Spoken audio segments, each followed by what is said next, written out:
Aussi, à partir de la décarboxylation, nous pouvons annoncer déjà que les acides carboxyliques sont impliqués dans la synthèse de plusieurs fonctions organiques. Celles qui nous intéressent sont les dérivés d'acides. Il s'agit des chlorures d'acide, des anhydrides d'acide, des esters et des amides que nous allons étudier dans les prochaines séances.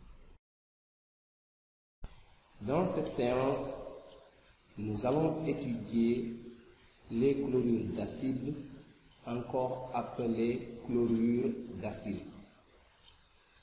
L'étude se fera à travers d'abord leur formule générale et le groupe caractéristique, ensuite à travers leur nomenclature, puis à travers leur obtention. Enfin, nous allons évoquer quelques applications. Comment peut-on identifier un chlorure d'acide?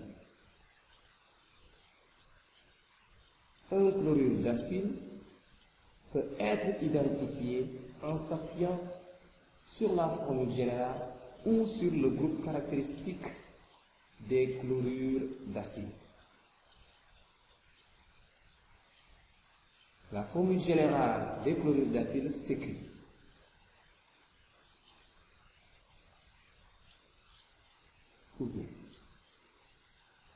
de ces deux formes, on identifie R, qui peut être un atome d'hydrogène ou un groupe carboné.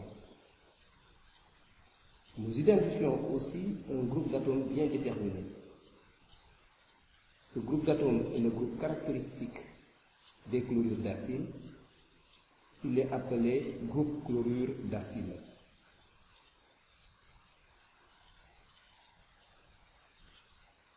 Son repérage dans une formule semi-développée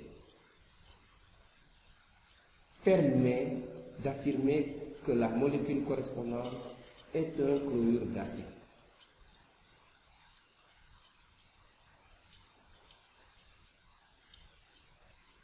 Arrêtons-nous un peu sur le groupe chlorure d'acide.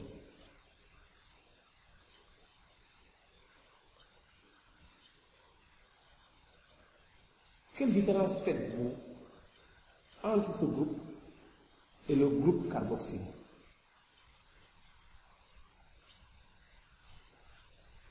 Nous voyons que le groupe hydroxyle du groupe carboxyle est remplacé par un atome de chlore. Ainsi, un chlorure d'acide est un dérivé d'un acide carboxylique. Une autre manière d'identifier un chlorure d'acide est la nomenclature.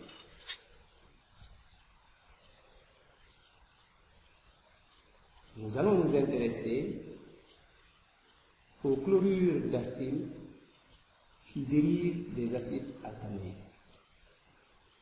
Alors, pour nommer un chlorure d'acide qui dérive d'un acide alcanoïque, on parle du nom de l'acide alcanoïque correspondant, on remplace la terminaison oïque par oïl, et le mot acide est remplacé par chlorure de. Soit à nommer. L'acide alcanoïque a un atome de carbone et l'acide méthanoïque. Nous déduisons le nom du chlorure d'acide et le chlorure de méthanoïque. Une deuxième formule semi-développée à nommer. Deux atomes de carbone, acide éthanoïque, nom du chlorure d'acide, chlorure d'éthanoïque. Troisième formule semi-développée à nommer.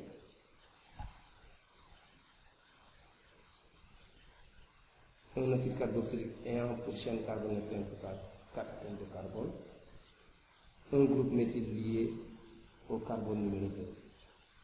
L'acide carboxylique est l'acide 2-méthylbutanoïque. Le chlorure d'acide correspondant est le chlorure de 2-méthylbutanoïque. Vous voyez donc que le nom permet effectivement d'identifier un acide, un chlorure d'acide.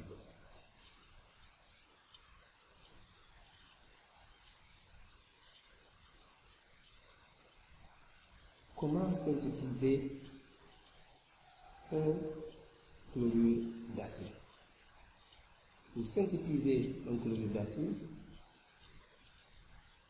on peut partir d'un acide carboxylique. Le passage d'un acide carboxylique à un chlorure d'acide n'a lieu que lorsqu'en présence d'un agent chlorurant. Quels sont les agents chlorurants que l'on doit retenir? Nous pouvons retenir le chlorure de thionyle de formule SOCl2, le pentachlorure de phosphore de formule PCl5 et le trichlorure de phosphore de formule PCl3. Voilà 3 agents chlorurants qui permettent de passer d'un acide carboxylique au chlorure d'acide correspondant. Comment se fait la préparation avec le chlorure de thionyle?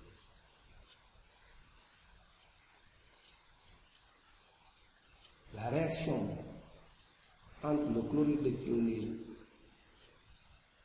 et un acide carboxylique est traduite par l'équation binaire.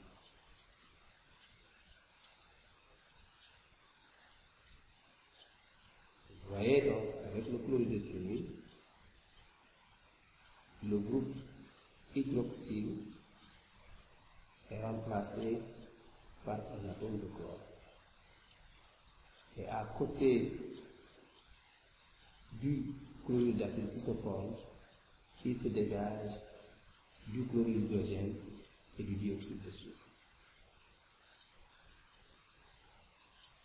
La réaction d'un acide carboxylique avec le pentachlorure de phosphore est traduite par l'équation bilan.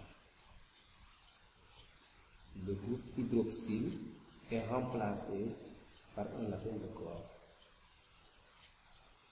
La formation du chlorure d'acide s'accompagne d'un dégagement de chlorure d'hydrogène et de trichlorure d'oxyde de phosphore.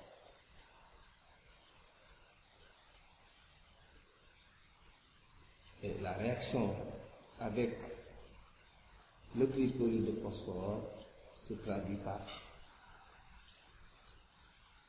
donc ici vous voyez que 3 moles d'acide carboxylique vont produire 3 moles de chlorure d'acide avec formation d'hydroxyde de phosphore.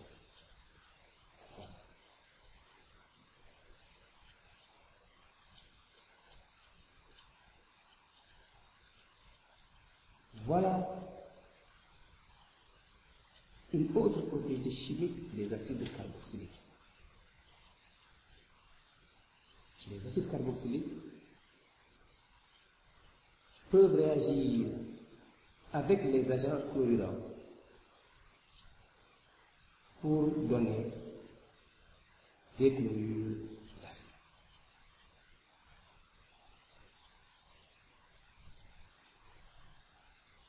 Voyons une propriété chimique des chlorures d'acide.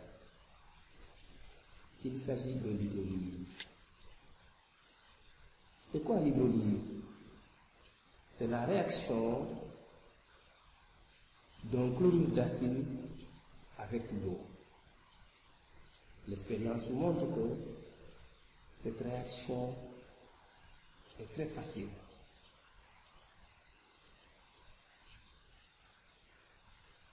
Elle est traduite par l'équation bilan.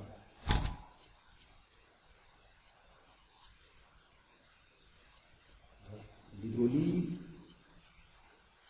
s'accompagne d'un dégagement de chlorure d'hydrogène. Mais aussi, l'hydrolyse d'un chlorure d'acide permet de retourner à l'acide carboxylique. Quelles applications sont liées au chlorure d'acide? La grande réactivité des chlorures d'acide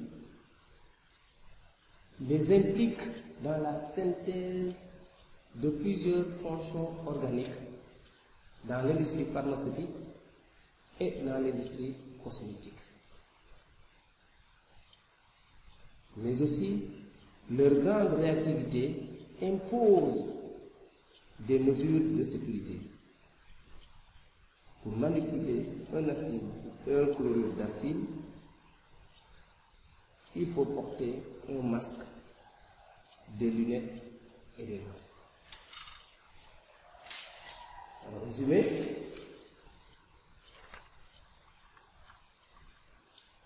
les chlorures d'acide sont très réactifs, donc peu stables. On peut les obtenir à partir des acides carboxyliques par action d'agents chlorurants tels que le chlorure de thionine, le pentachlorure de phosphore et le trichlorure de phosphore.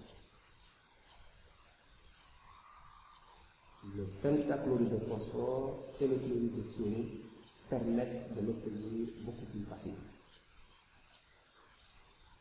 La grande réactivité des chlorures d'acide les implique dans la synthèse de plusieurs fonctions organiques dans l'industrie pharmaceutique ou cosmétique. La suite de cette séance permettra de découvrir d'autres propriétés chimiques des acides carboxyliques et des chlorures d'acide. Dans la prochaine séance, nous allons étudier les anhydrides d'acide.